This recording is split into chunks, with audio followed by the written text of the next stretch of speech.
Mon nom est Jean-Pierre Corbeil, je suis professeur associé au département de sociologie à l'Université Laval. Je suis aussi membre de la chaire de recherche du Québec sur la situation des mots linguistiques et des politiques linguistiques. Et ben, finalement, ça fait plus de 30 ans que je m'intéresse aux enjeux de langue et d'immigration en tant que responsable, entre autres, du programme de la statistique linguistique à Statistique Canada et de son centre sur la diversité ethno-culturelle et l'immigration.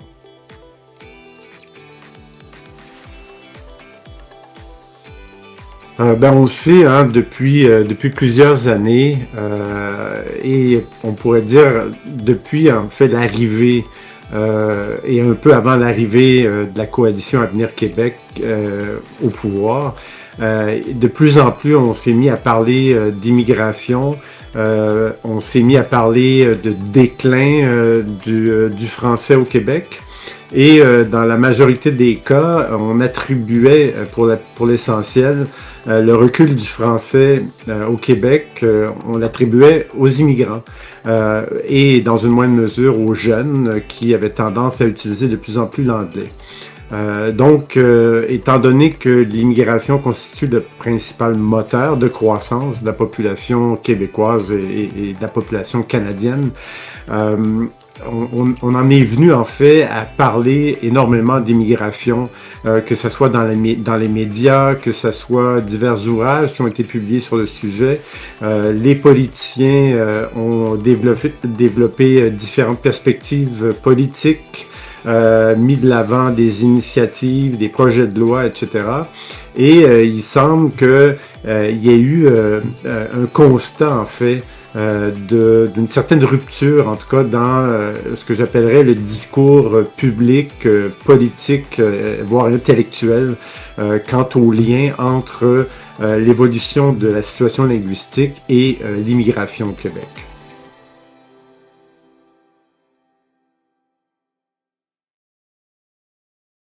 Ben en fait, ce qu'on constatait, et je ne suis pas le seul, mais de plus en plus, on a constaté que j'ai par exemple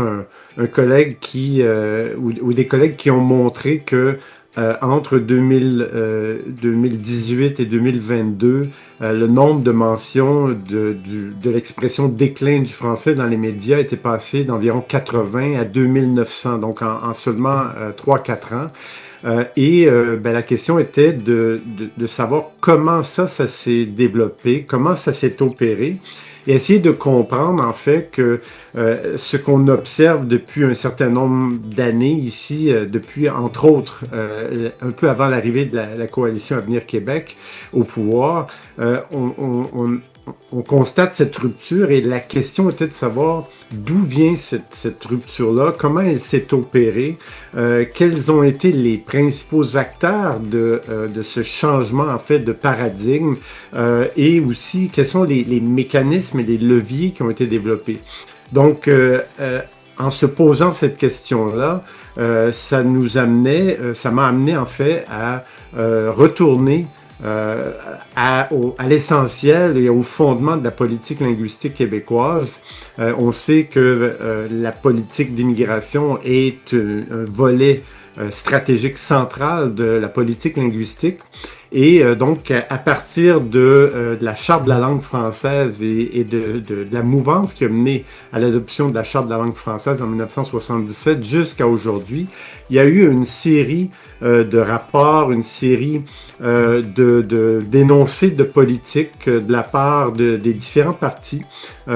politiques au Québec. Et quand on lit ces différents rapports, ces différents énoncés de politique,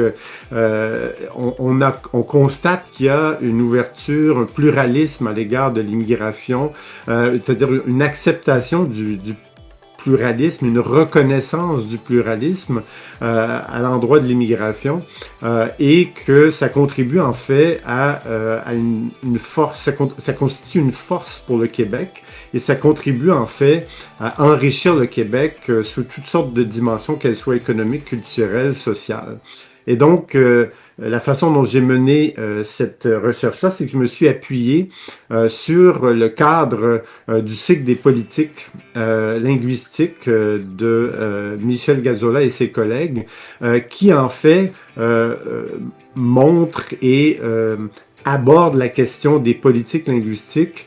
comme un cas de résolution de problèmes appliqués. Et donc, ce que j'ai fait, c'est que historiquement, je suis retourné à tous les documents qu'on pourrait dire fondamentaux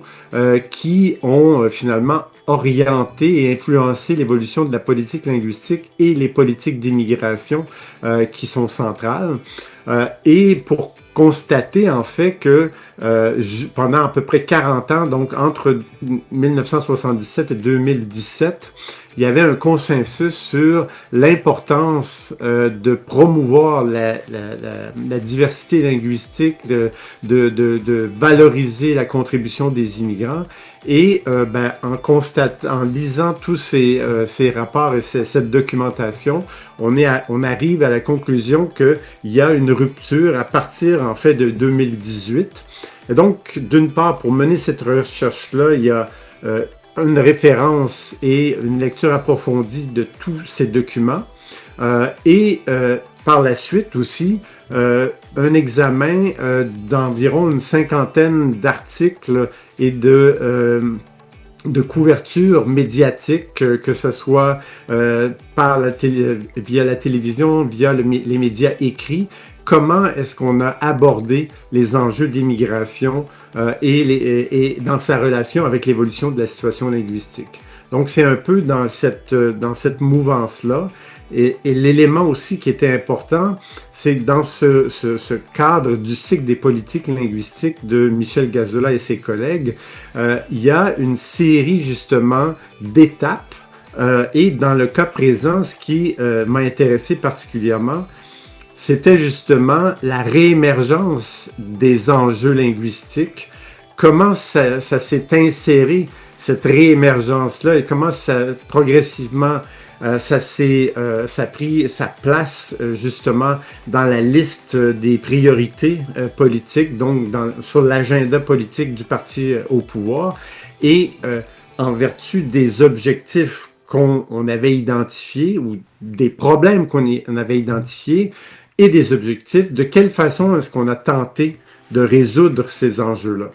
Et c'est là où ça devient intéressant parce qu'on se rend compte qu'il y a un décalage important entre les objectifs et les problèmes qui étaient identifiés, où on mettait essentiellement l'accent sur l'usage des langues dans la sphère privée, donc que ce soit la langue maternelle ou que ce soit la langue parlée le plus souvent à la maison, alors même que depuis 40 ans,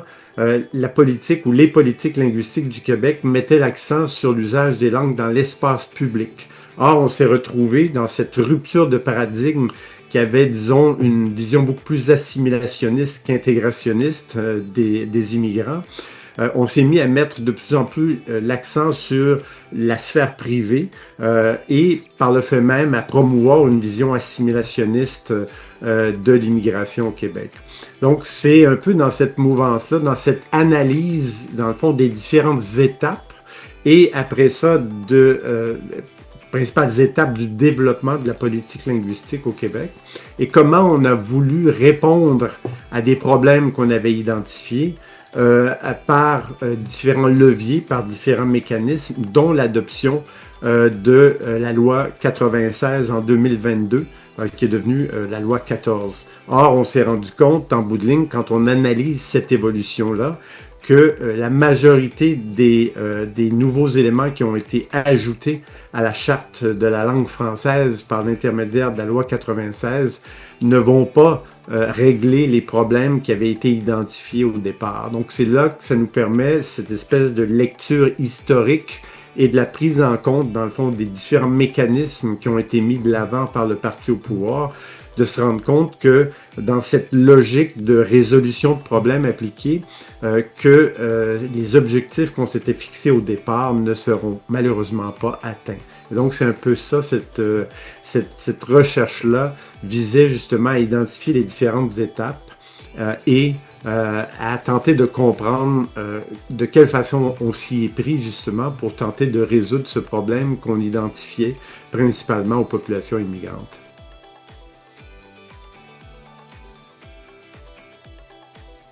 Les principaux résultats de l'étude, en fait, c'est que on constate, surtout après prise en compte et lecture, que ça soit des cahiers de consultation sur l'immigration du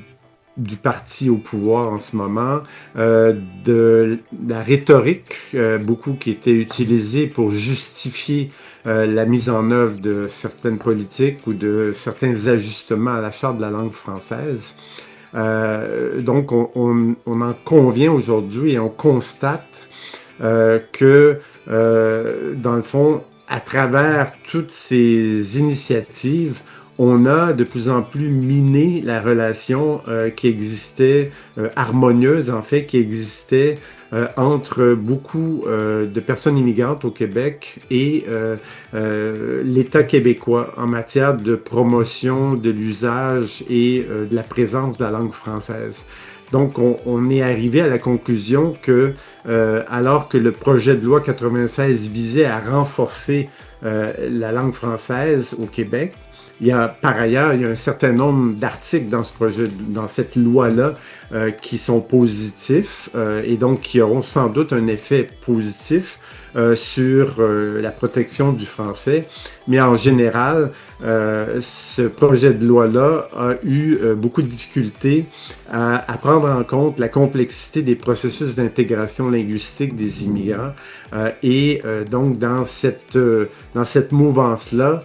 on arrive à la conclusion que, bref, il faudrait retourner à la table à dessin et peut-être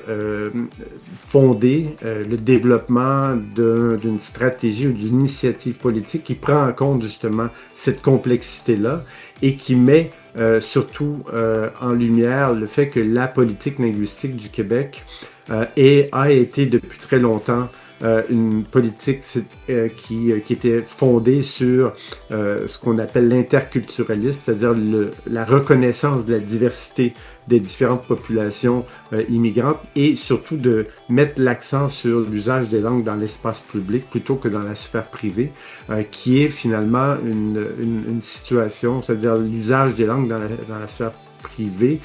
qui est un phénomène sur lequel l'État a à peu près aucun contrôle. Et il faut garder à l'esprit aussi que, et c'est ce qu'on obtient comme résultat, que même aujourd'hui encore chez des personnes immigrantes qui sont au Québec depuis plus de 40 ans, près d'une personne sur deux utilise encore sa langue maternelle tierce, donc autre que le français ou l'anglais le plus souvent à la maison, mais ces personnes-là utilisent souvent le français dans l'espace public. Donc c'est un peu de montrer au travers de ce raisonnement et de cette recherche-là il y a vraiment eu une rupture et que les solutions auxquelles on est arrivé et qu'on a voulu mettre de l'avant ne permettent pas en fait de répondre à l'enjeu principal qui est de développer, de faire en sorte qu'il y ait une relation préférentielle aux Français qui se développe chez les populations immigrantes.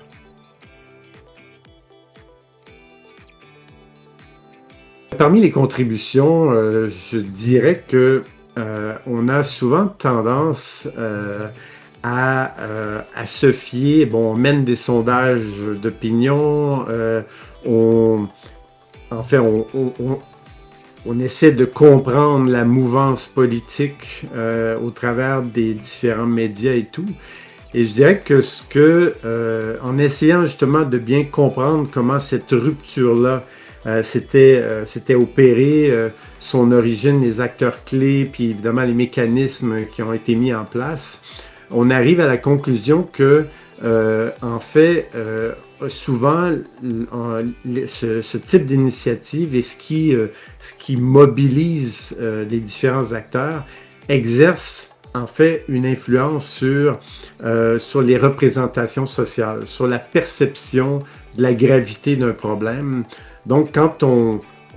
examine un fait, je pense que ce qui est intéressant dans tout ça, c'est justement de regarder l'adoption, le développement en fait d'une politique publique et de son adoption de la voir comme un cas de résolution de problème appliqué et de voir chacune de ces étapes-là pour voir dans quelle mesure, parce qu'ultimement, quand on évalue une politique publique, l'objectif est vraiment de s'assurer qu'il y a un arrimage entre les objectifs qui étaient visés et les moyens qu'on a mis de l'avant pour atteindre ces objectifs. Or, on se rend compte que dans ce cas-ci, il y a vraiment un décalage entre les objectifs qu'on s'était fixés et les moyens qu'on a mis de l'avant pour les atteindre. Et je pense que c'est probablement, c'est pas le seul article, je pense, qui devra peut-être nous éclairer sur cette réalité-là, mais dans la mesure où on s'intéresse vraiment au développement des politiques publiques et à leur mise en œuvre, comme des cas de politique de résolution de problèmes appliqués. Je pense que ça nous permet de mieux comprendre les tenants et les aboutissants et de comprendre dans quelle mesure est-ce que ces initiatives-là politiques se soldent par un succès ou par un échec.